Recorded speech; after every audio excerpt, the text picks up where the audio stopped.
Hi, Helena.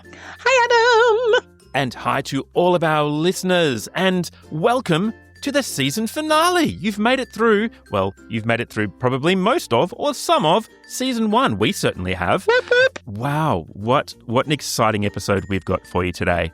Exciting and, well, chaotic. But before we get to introductions and get into the chaos, Helena, why don't you introduce yourself? For those of you who don't know yet, my name is Helena Dix. I am an international opera singer who camps out on world stages. It has been an absolute pleasure to guide you through season 1. I'm a dog lover, I'm a foodie, and I love to laugh. And I can tell you what, in this season finale, we do copious amounts of that. And my name is Adam Miller. I'm a former opera singer turned producer, writer, and director.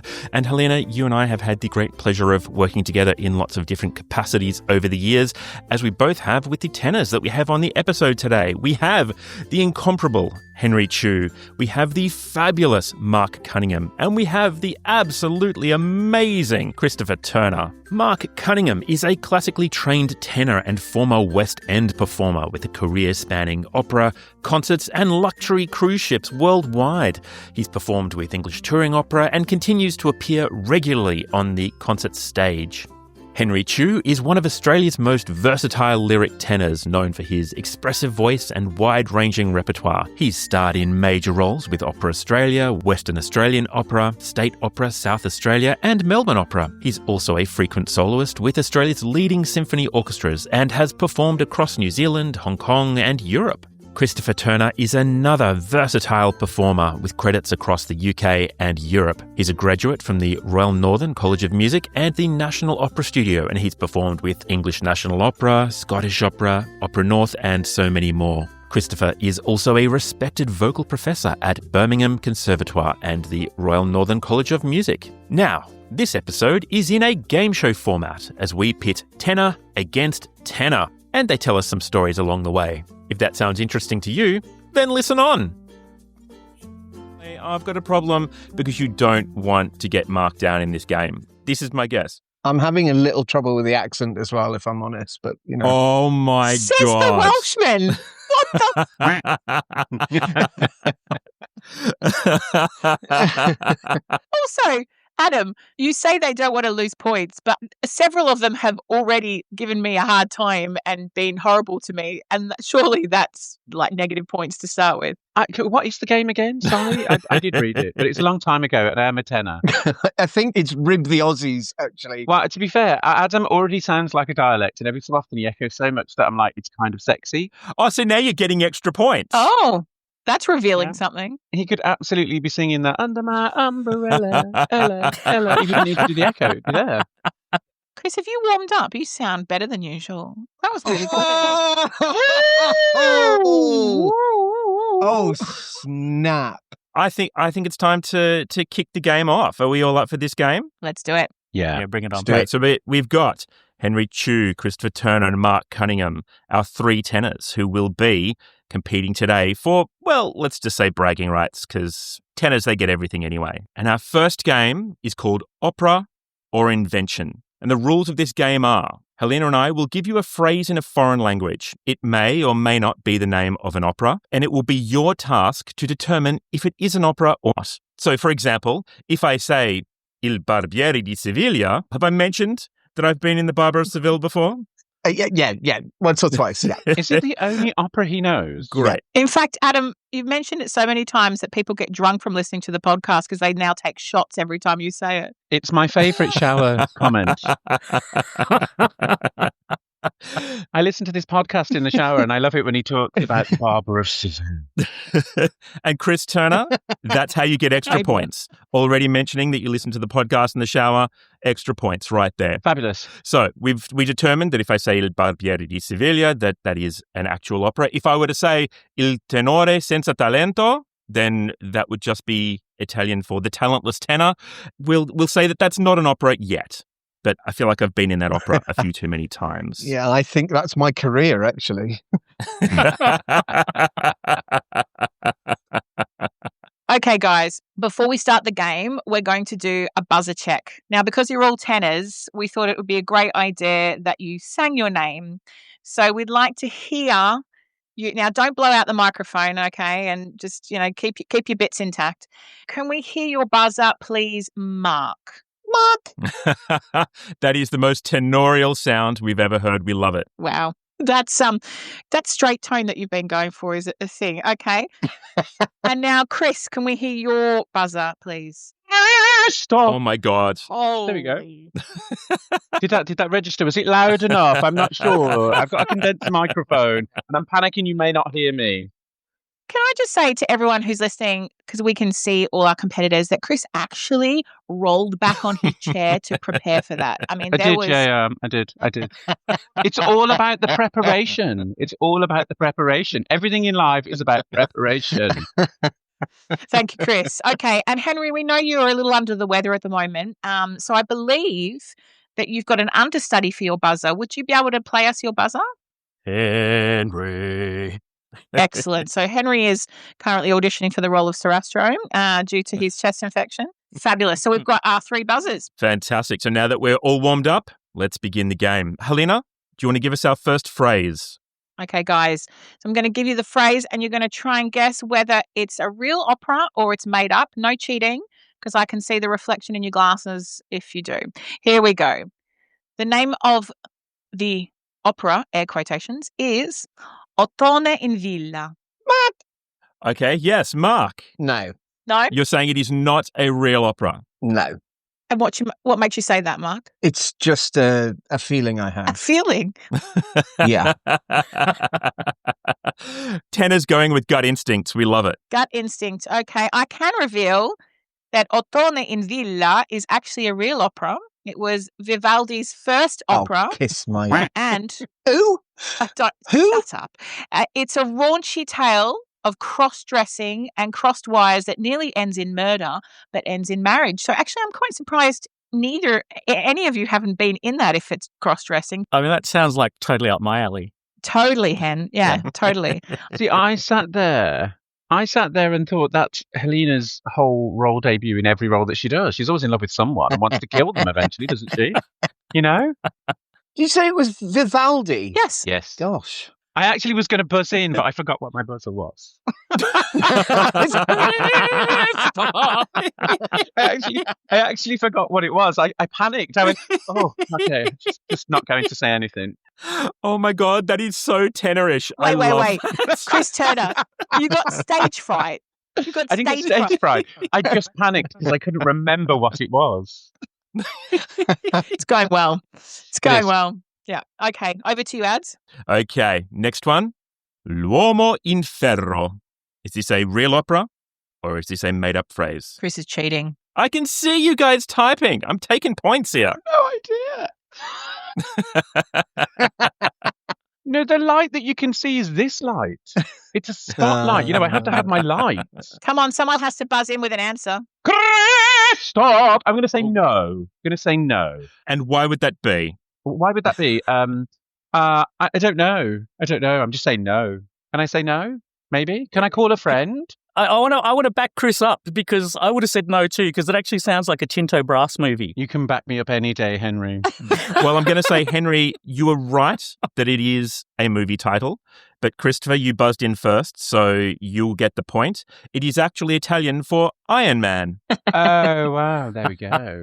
Chris is up to 2 points already. He's got 1 point for listening to us in the shower and 1 point for Iron Man. Well done. Listening to you in the shower makes me l'uomo in ferro. What can I say? If I say it in Italian, it's not so offensive, right? I think the fact you said it in Italian is the only reason that we can get away with airing that comment. There we go. Here we go, guys. Here's the next one. Prepare yourselves. Get your buzzers ready. Remember what they are. Yes, I've got to remember that. The next name of the opera is Die Sitzpinkler. Die Sitzpinkler.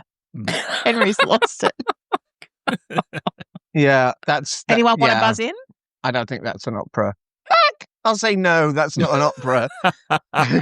Sitzpinkler. The tiny little pinky. Yes, you are in fact correct. It's an invention. It's German for a man who sits down to pee. About 40% of all German men sit down to pee. The practice has been made more popular since the early 2000s by the toilet ghost device that encourages men to sit down if they try to raise the toilet seat. Mate, we are the gift that keeps on giving in this podcast, I'm telling you. See, educational. Not be funny. I'm nearly 50, and when I have to get up for the third time in the middle of the night to pee, I've got to be honest, I do have a sit-down pee because I just can't be bothered to stand. So there we go. You are in line with 40% of German males that you are a Sitzpinkler. Sitzpinkler. I'm a Sitzpinkler. I feel like that is your new nickname. I think that's fantastic. That is my new nickname. I think Mark needs to get that underneath his other title. Love it. You know, like OBE, MBE, knighthood, or whatever they are. You know? Oh, absolutely. Absolutely. Sitzpinkler. Sitzpinkler. I reckon you should make a special small duck to go with your other ducks. Oh, we're on to the merchandise. Fantastic. Surely that's a point right there, Adam. The duck reference. Okay, if you're calling it. Has anybody noticed? As I say, has anybody noticed that when Mark says those specific words, though, it's slightly sexual? Sitzpinkler. No, it's just you. Is it just me? It's definitely just you. No, I think I'm quite sexual as well, Chris. Chris, just wait till you hear it in the shower. Well, you know, this is it. It's my favourite place to listen to the podcast. Oh, come on. I love the fact that you think any of this episode is making it to the air. I can already feel like all of this is just being edited out. We're going to have a dead week, people. Helena, what is that pink thing you call a microphone, for heaven's sake? What is that? It's my microphone. It would have to be pink. It's a Oh, it's a Sitzpinkler. It's a Sitzpinkler. God, tenors are such a bad influence, Adam. Usually when it's just the soprano and the baritone, we're far better behaved. Although Tessborg did also question your microphone. All right, Adam, next opera. The next opera. You've been struggling a little bit, so I'm going to give this one to you in English. Remember your buzzers. The Dragon of Wantley. If that's actually an opera's name, I want to watch it and laugh at it. Any buzzers? Did we? I'll go with no. It doesn't even sound like a prequel to like How to Train Your Dragon. Henry, you are so incorrect. But Chris, you're right. You would want to see this opera. So this is a real opera by John Frederick Lampe, and he was Handel's bassoonist, and he wrote this smash hit in 1773. And the story involves a singing dragon that can only be killed by a pair of enchanted winkle pickers. So Handel liked the show so much that he went to every single performance in the debut run. I'm not surprised. Now you want to see this opera, don't you? Yeah, but how long was the debut run? As long as the winkle picker. That's quite amazing. You know what? Henry, you're losing a point for being incorrect, but I'm going to give everyone a point for being so circumspect at the use of the word winkle picker and not a single entendre happening there. Nice. I like that too. That sounds like a crazy kind of a plot, but opera is crazy plots, isn't it? Henry, have you ever been, what's the kind of craziest opera plot that you reckon you've been a part of? Anything that stands out? Oh, no, I think most plots I've been involved with are pretty straightforward, but sometimes the presentations of them have certainly caused me some interesting times on stage. I heard a rumour that was written on the bathroom walls that you actually performed naked in an opera. Is that correct? Oh, yes and no, not really. It was a preview for something larger. No pun intended. Wait, what? Hey! And it was based on a true life event, in actual fact. And I was portraying a real life person, and then this person spent a lot of their time in the buff. And yeah, so we filmed a fair bit of it, me walking around in the buff and whatnot. So I got to say, it's pretty liberating. Yeah? I never thought I'd be quite so kind of, okay with it. But, after about 30 seconds, you kind of get over it. And I remember, did you guys ever see, I'm talking to Henry and Adam here because it was in Australia, Yvonne Kenny did a Julius Caesar with Opera Australia where they disrobed her and she she kind of went naked. Went into down the into milk, the- into Yeah, the bath of milk. Yeah, I into the didn't bath of milk. see it, but yeah, it's legendary. Yeah, that was pretty beautiful. What about you, Tanner? Have you ever been naked or have you ever been involved in anything crazy? I don't mean listening to the podcast. I mean in a show. I was about to say, that he's been legitimately been paid for, and then I thought that just makes it worse. Yeah. I think the most I've ever stripped down to on stage was a pair of red pants that had a white Y on them, so it's Y fronts. And I remember myself and Mary Plazas had this Confessions of a Window Cleaner. It's like a 70s show. And of course, I can't remember that because I'm not that young. But in Pagliacci, we had the kind of opera within the opera, and it was a bedroom farce. So I climbed through the window in a pair of flared denim trousers and a denim jacket, double denim, white T-shirt, and basically had to throw poor Mary Plazas, who's I'd probably say at least 10 years my senior, who's absolutely delightful and so petite, who was wearing very little, I have to say, around a bedroom with Christopher Purvis. And he also got down to his very dirty cakes as well. So yeah, that was quite a long time ago. I was much slimmer and prettier then. Did you find it disconcerting, or did you enjoy it, or you didn't? It's kind of interesting, isn't it? I think it's fine when you rehearse it with the people that you're doing the show with in a room where there isn't an ensemble. So Pagliacci had been rehearsed outside of this room, and this whole bedroom farce was directed by an assistant director. So it was a Richard Jones production, and it was Pagliacci set in a working man's pub, which you wouldn't think would work, but it actually was brilliant. It made total sense. That's really cool. So almost kind of, Pagliacci was almost like Les Dawson.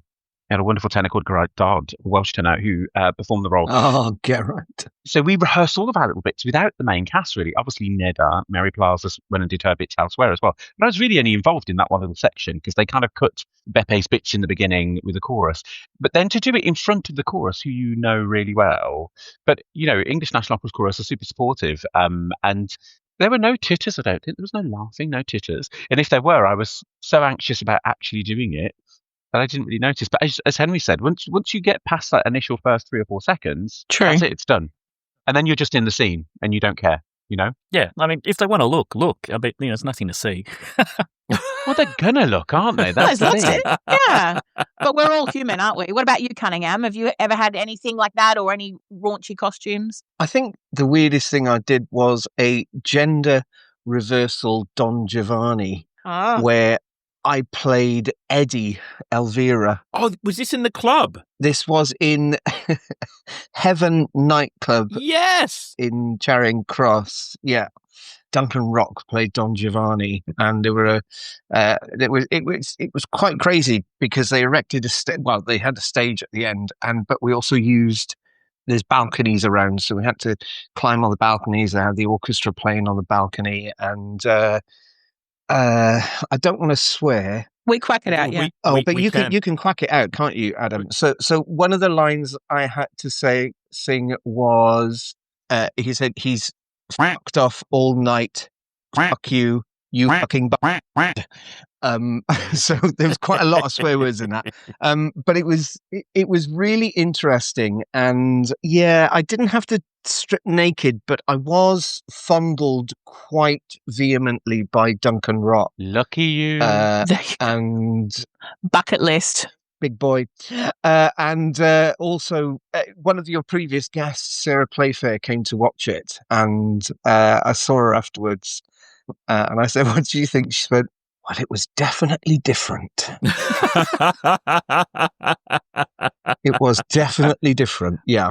Yeah, we were in YMCA costumes as well, and we had to do the kind of YMCA, and then there was a guy called Paddy Ashcroft who was there in a big Indian headdress and showing quite a lot of flesh. And it was. I've got to be honest, it was fun. It was fun to do. There were lots of fun people in it, and and it was it was definitely interesting. I will say, Mark, I thought that show was brilliant. I really enjoyed it. So I saw it a couple of times, and the way that it moved throughout the nightclub as well, it was really clever. Yeah, it was clever, and it stayed with me for years. Like I still every once in a while, if I want to be challenged and think, oh, I'd love to stage something in an interesting way, I always think about that production and the way that it used the space so brilliantly. Yeah, it was fun, and we did it a couple of other places as well. I tell you who was there on one of the nights was Stephen Fry, and I met Stephen Fry. Gosh, he's tall. I mean, I'm short. I am the quintessential short tenor, but he's really, really tall, and he's just coming. He's like, "It was marvelous, darlings. Absolutely marvelous," and he just walked off. But it was interesting. It was fun. That's the only review you need. Once Stephen Fry has said it's marvelous, I know, you're done. Right? That's retire right there. Get that on a exactly, t-shirt. you can retire. Write it on the duck. You're done. Yeah, it was great. I was in a production where there was nudity without there meaning to be nudity. And we were doing a production where my tenor was supposed to cock his leg up on a chair with a guitar and serenade me for his aria. Now, my particular tenor was a lovely man, and he, in the final dress rehearsal, he cocked his leg up as requested and was facing me, so the audience couldn't see him, or we had guests and stuff in, and out poked Mr. Bobo. Like we got a full What a pro. We got a full frontal because he decided not to wear underwear, and his trousers in the crutch split, meant to be completely serious jump face. Oh my God. Okay, I think that brings us to game number 2. Right, guys. Game number 2 is called Name That Aria. I only know 2. I built a career on 2. Adam and I will sing or play famous tenor arias, and you will have to buzz in first. So remember your buzzers, remember your name. I'm just very disappointed I've got to listen to them sing. Come on. Did I tell you I was in Barbara Seville once? Really? Yeah. Do you know any of the tunes? Yeah. One that goes da da da dee da. Oh no, that wasn't mine. Is that the cross-dressing one that you were in? Yeah. No, that was. Okay, Adam, take it away. Get ready on your buzzers. This is an easy one. Okay, we're going to start you off easy. Just one cornetto. Stop. Can I just say, Mark deserves that. He had 2 pitches at once then. That deserves 2 points. Now you know why I'm retired. Mark, I was going to say that's the best I've ever heard you. Oh, rude. Yeah. So rude. Oh. So, Mark, did you have an answer? Yeah, it's Solo Mio. And that's 1 point for Mark. Done. And what was it made famous by? It was made famous by the Cornetto advert on the television. I know not which one she picks. I take no chances. I bring all 6. There you go. I did not know those were the words. Can I challenge that? That it was made famous by Elvis. Was it? It's now or never. Come hold me tight. Yeah, True. Elvis did that, yeah. But for Brits, it's just synonymous with ice cream. And I do it in the opera gala concerts that I still do. And I get the audience to sing that bit. Yeah, I feel, Mark, that I made you perform that in a burlesque house in London. Do you remember this? In the way, sorry? Did we not perform together in a house of burlesque in London? That's the first time I heard you sing it. Yes, we did. Oh, yes. my God. Yes, we did. Yes, that's absolutely. Yeah, it was. Yeah, that was a fun That was night. one of the best nights ever. I was there to watch that. Did you come to that? I think you were, yeah. I came to that. Yeah. Yeah. Crikey, Adam, that's a long time ago. That was a long time ago. We had a gig that got cancelled. So we'd booked the singers, we'd booked the band, we had everything ready to go. And so I called up a couple of local clubs and went, hey, I've got this band and these singers. Do you want us just to come along and do a show? And this burlesque house went, yes, please. This would be fun. And we came along and did this great gig. It was so much fun. And you kept your clothes on, Mark, and that's impressive. Yeah, I know. But do you remember that huge glass, brandy Didn't glass? know where that sentence was going. That was like Neither did I. literally the size of a football. No, huge brandy glass that was the size of a football. I've got a photo of that Oh, somewhere. fantastic. I don't remember the brandy glass at all, but I remember that night. Amazing. So much fun. And I was in the audience, and not long after, I booked and went back and did their burlesque course. Really? No. Oh my way. God! I had no idea. I think we need a demonstration. Oh, she's frozen. I'm sorry, what? There's a connection issue. Sorry. I was the only woman on the course that wasn't with her friends and drunk. I actually went on my own to take it quite seriously because I found it really interesting and like different movements and different poles and different positions and You still have the feathers, don't you? I do. I'm totally expecting that in the next bel canto opera we do together. Hels? Okay. Yeah. Now, guys, I'm going to give this a go because I don't want to sing this one. Okay. I would like to start with, I do not play this. So it's purposely going to be bad and you have to see if you can recognize the aria. Here we go. For the audience at home, Helena is wielding a ukulele. I'm wielding a ukulele. Is it going to be Devieni? Ready with your buzzers. Well, she's right. She doesn't play it.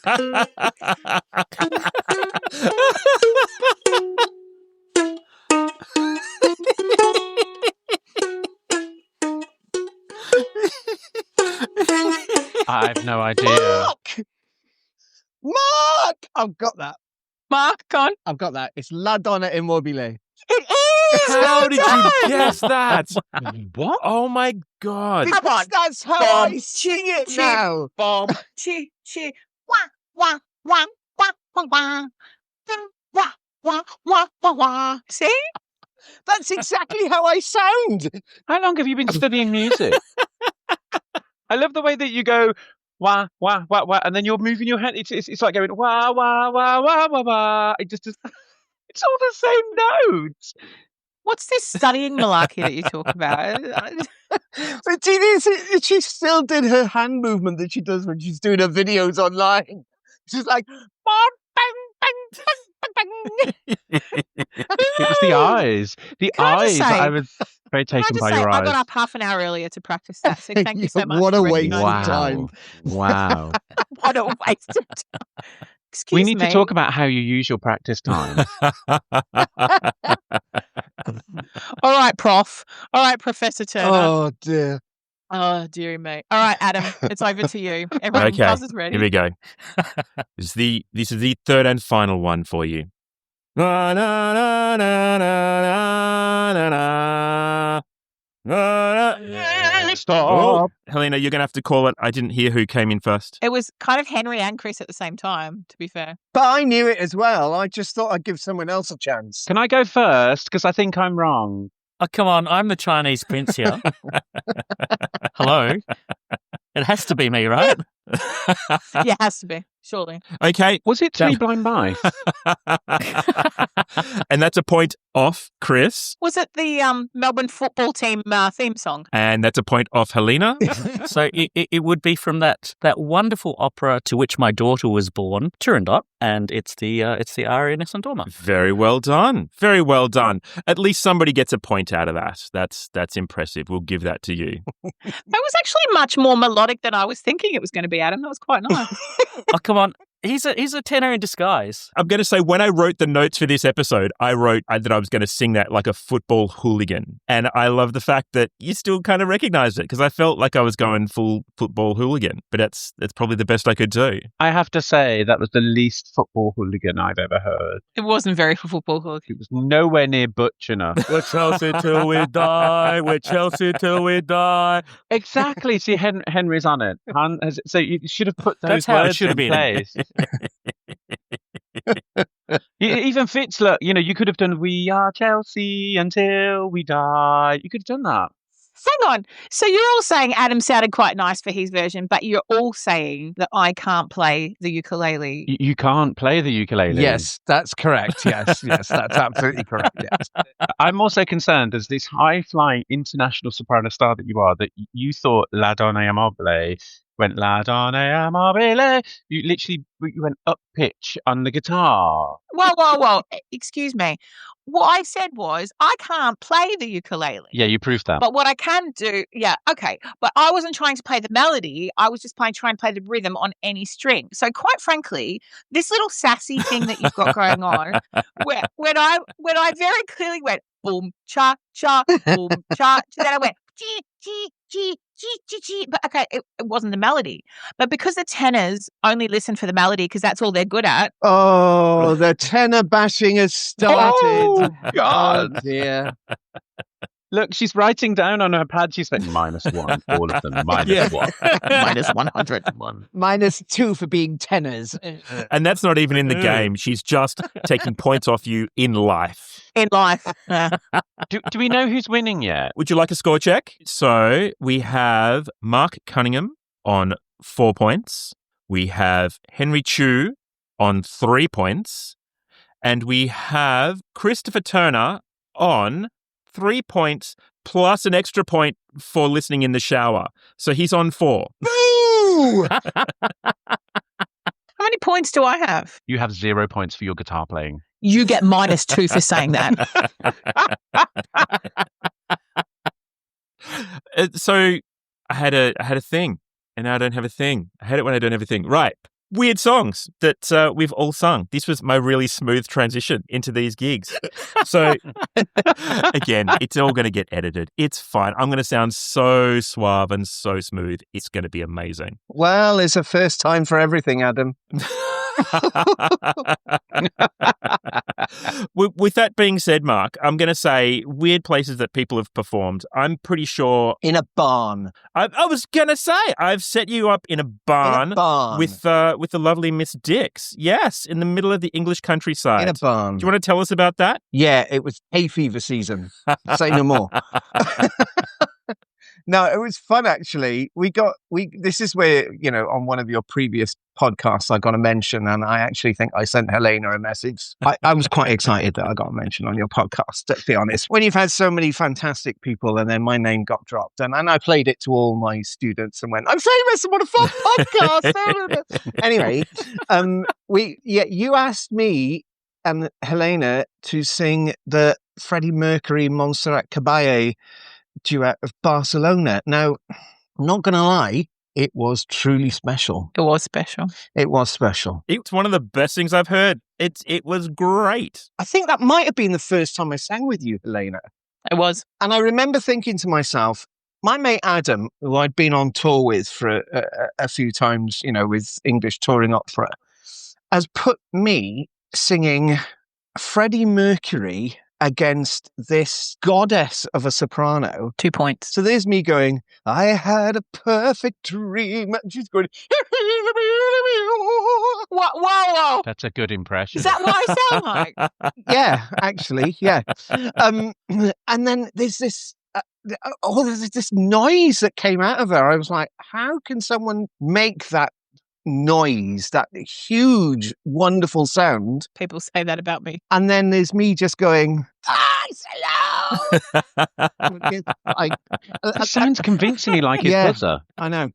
Yeah, it is, yeah. But it was great fun. It was a bizarre setting for a concert, wasn't it? It was bizarre. It was, but it was actually really good fun.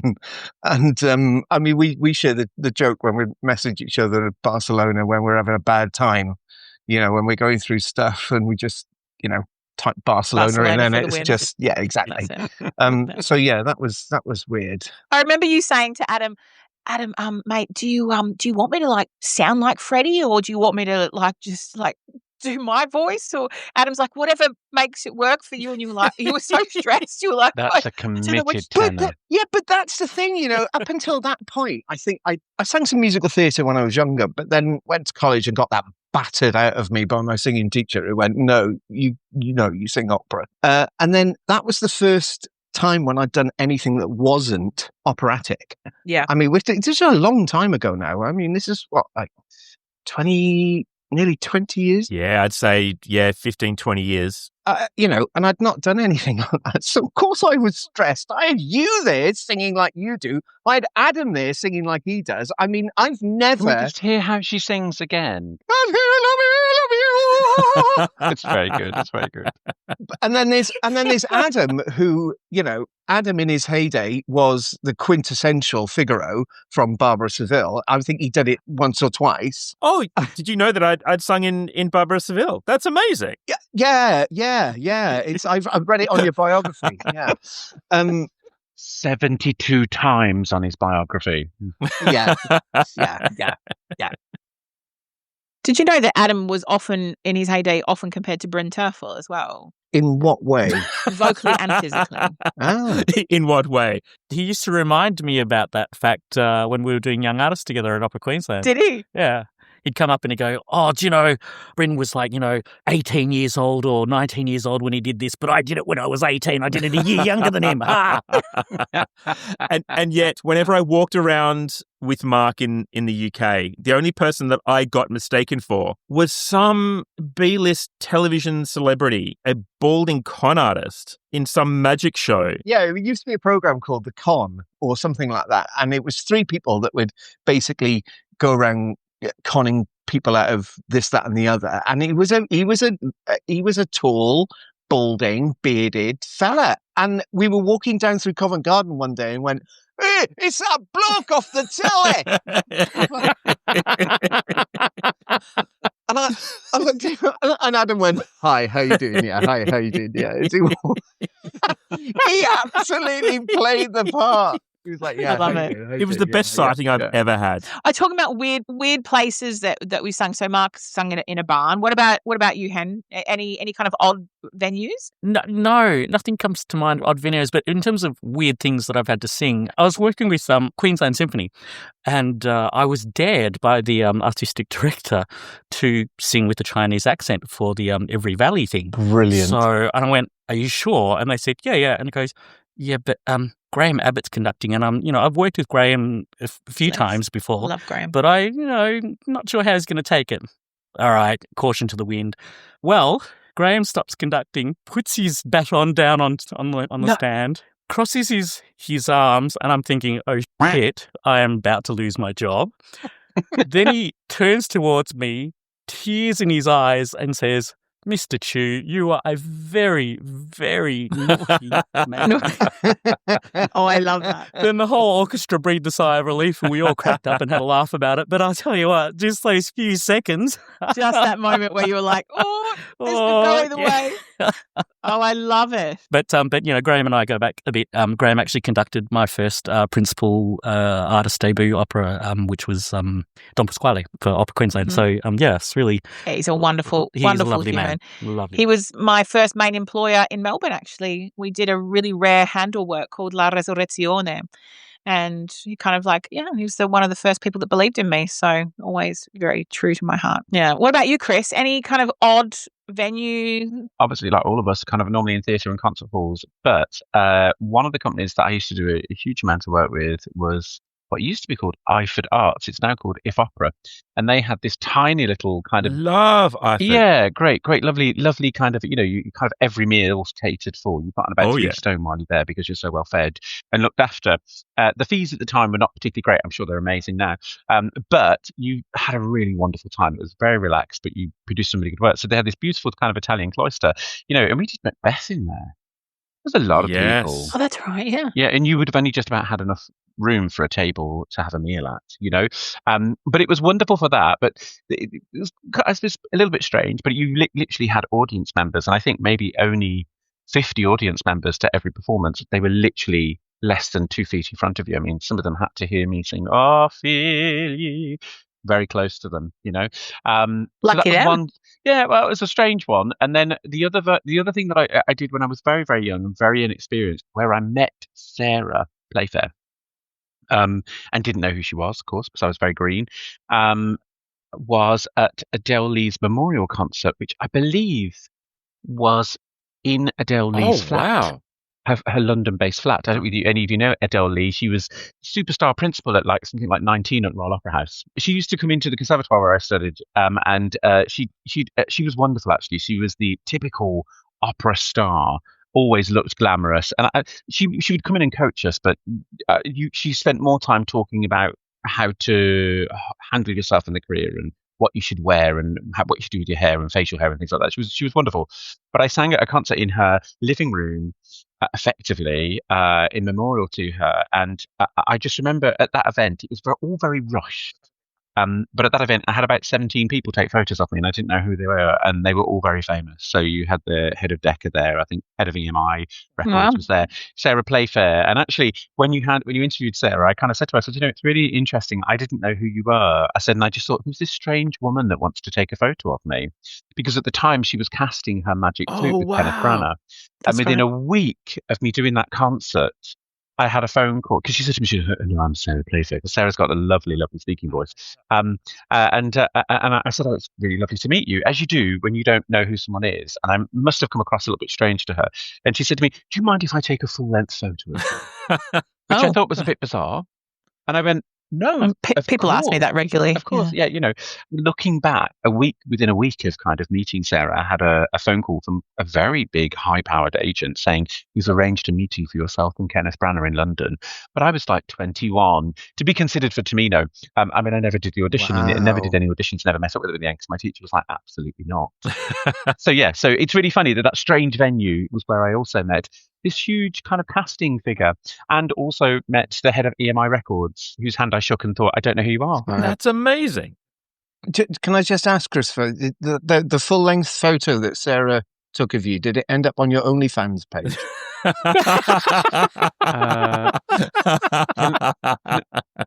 Are you questioning him because you've seen one and you want to know about that one for a different one? Yeah. I don't know what my OnlyFans name would be.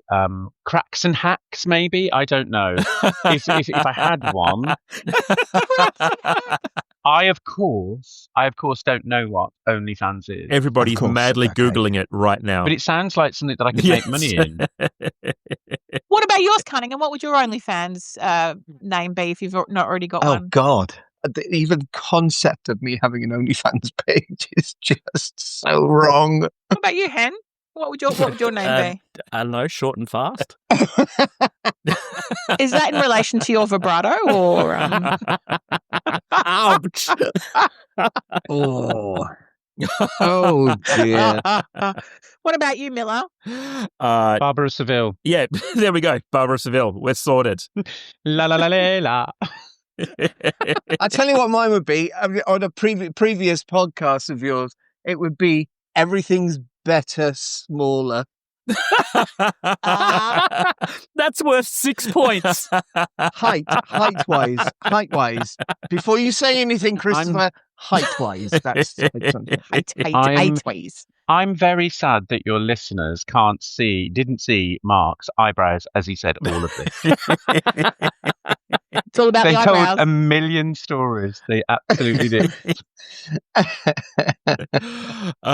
With that, I think that's brought us to our final game, High Notes and Anecdotes Trivia. The big question is, how well do you know the show? Have you done your homework? Are you a true fan of the podcast? Helena, do you want to take us away? I'm often distracted when I'm listening. That's the problem. I'm a bit concerned. Because you're in the shower. That's an extra point, right? Because it's another shower reference. Just going to put that down. All right, here we go. Remember, get ready with your buzzers. What are the first 4 words of every episode of our podcast? Stop, isn't it? Hi, Adam. Hello, Helena. Isn't it that? Or hello and welcome to High Notes. And what's your final answer, Chris? I'm going to go with my first one because that. Which was what exactly? I can't remember. I'm a tenor. I've forgotten already. I'm going to say we'll open this up. I think it's Hi, Helena. Hi, Adam. Yeah, I think that's the one. Ding, ding, ding. That is correct. See, it's more precise. There you go. Are we giving that point to Mark? Yep, I think so. Yeah, because also Chris was using hells. Yeah, no, we've never said that. No, I've never called her hells. Right, next question. Which world-famous mezzo-soprano described Mon Coeur from Samson and Delilah as a mezzo aria with tenor accompaniment? Henry. That was Jamie. Oh, Jamie Barton. Well done. Thank you, Mark. You get half a point, I get half a point. I'm in it to win it. You know, the last time I sang that as a aria and tenor, I completely forgot to actually sing my bit. See, it's easily done. You forget what you've got to sing. You just don't sing anything.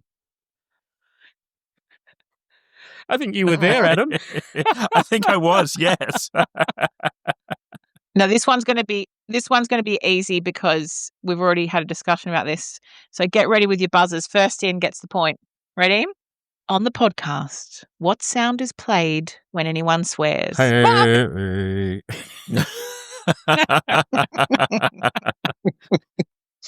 I think from now on, the sound will be.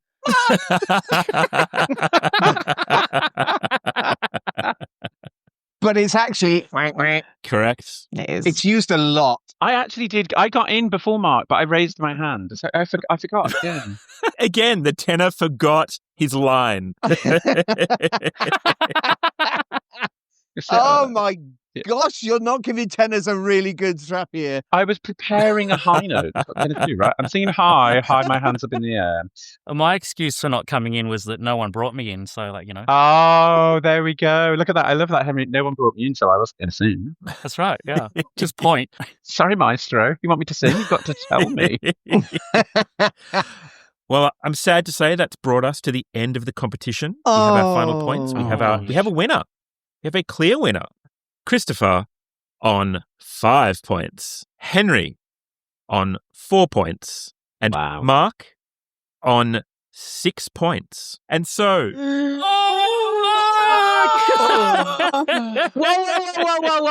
But it's not over until the bonus question is asked. For your chance to get a bonus point or two, depending on your answer, do you eat pizza with a knife and fork? Yes. Stop. Yes, I absolutely eat pizza with a knife and fork because I know it's going to get me a point. Oh, come on. My answer is no, and the only time I've ever done it was with you in London at Pizza Express. There you go. I know you don't, Cunningham, because you've actually sent me pictures. I have to come clean. I have said and berated Helena for using a knife and fork eating pizza on many, many occasions. However, my wonderful wife took a photograph of me on a holiday during the half-term break without my knowledge of me eating a pizza in the restaurant with a knife and fork. And I felt dirty. I felt disgusted. I did.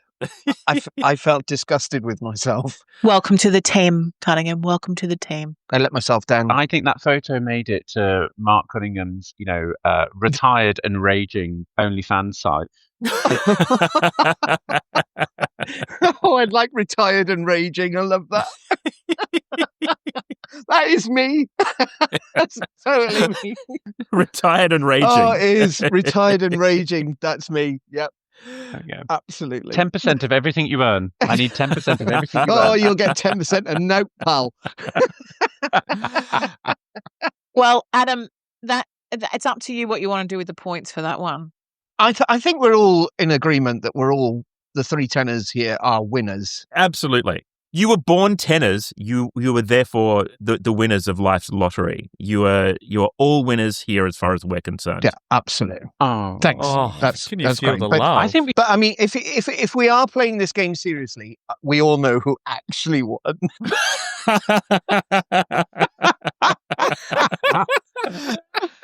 Oh dear. Retired and racing for the win.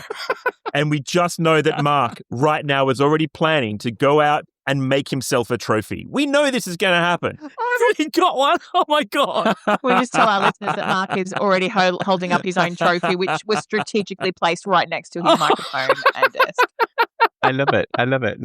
This was given to me by some students of mine at Chesterfield College when I left, and it said, awarded for best tutor goes to Mark Bossman Cunningham.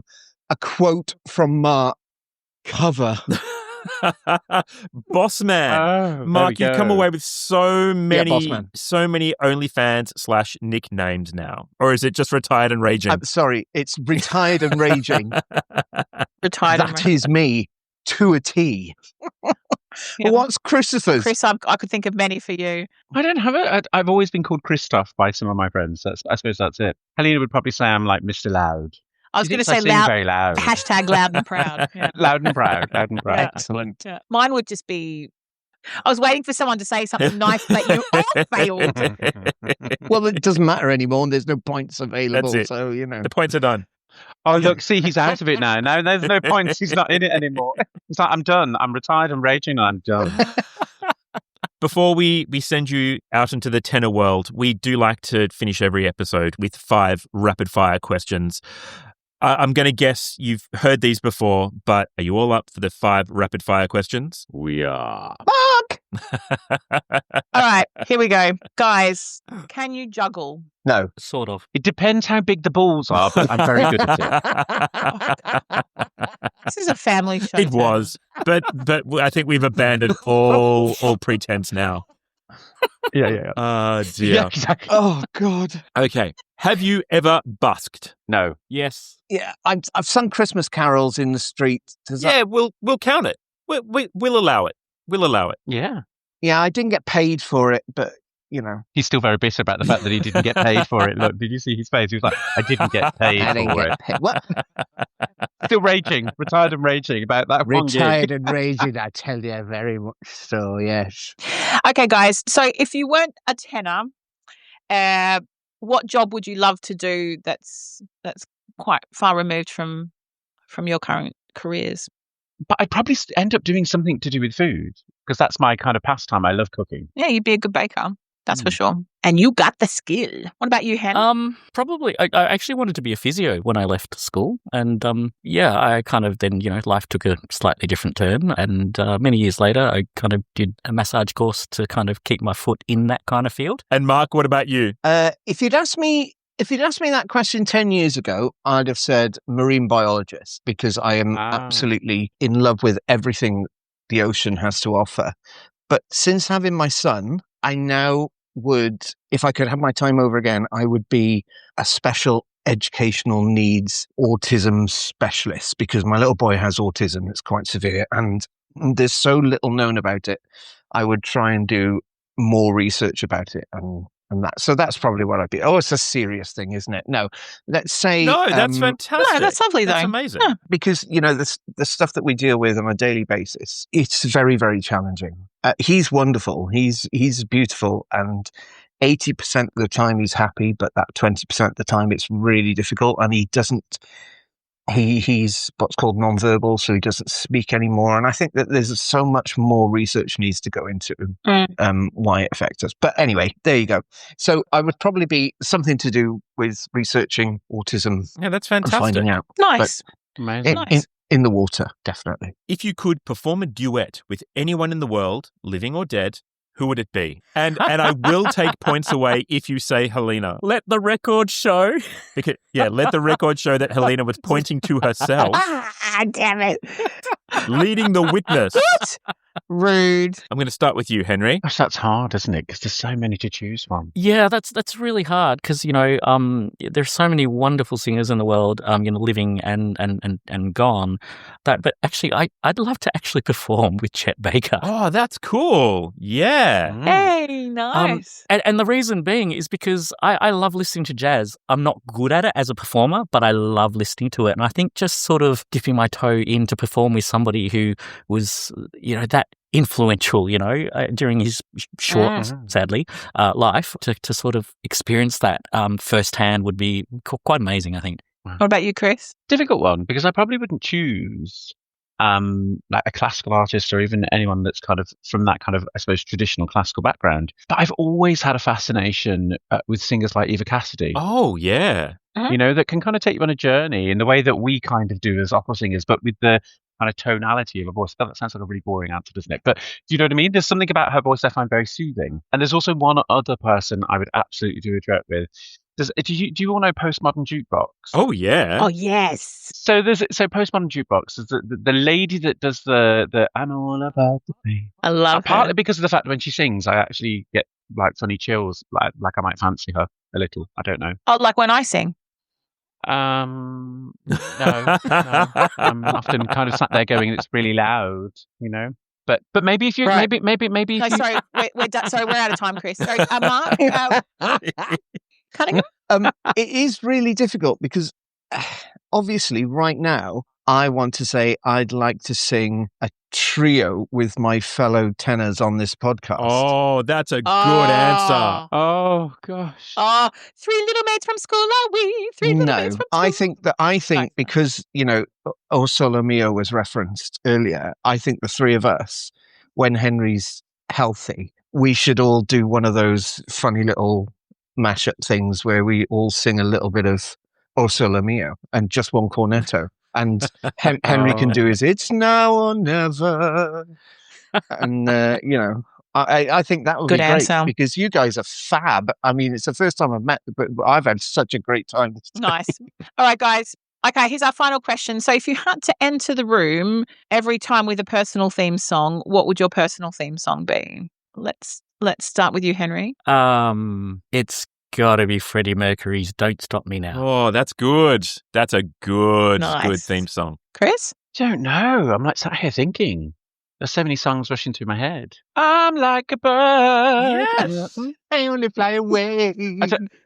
Exactly. I want to fly away. No. Why that song? You put me under pressure. I'm not very good under pressure. I like it. We'll pay it. Okay. We'll pay it. That's your All theme right, song. weird answer. Mark? Yeah, if carrying on with the retired and raging, it would be the Imperial March from Star Wars.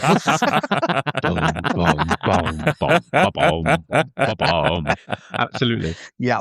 But you'd have to add a high note like do do do do do do do do. And no, with Mark. Yeah, exactly. Oh my gosh. Oh, I love it. I love it. Thank you so much, everyone, great. for coming on the finale episode for season 1. This has been a great way to finish up season 1, and we really appreciate you coming on. You guys are amazing. You're fantastic, and so much fun to chat to. We'll have to do this again. Goodbye, everyone. Thanks, guys. Thanks Take so care. much. Bye. Bye. Thank you. Bye. Bye. Good luck editing that down for 45 minutes.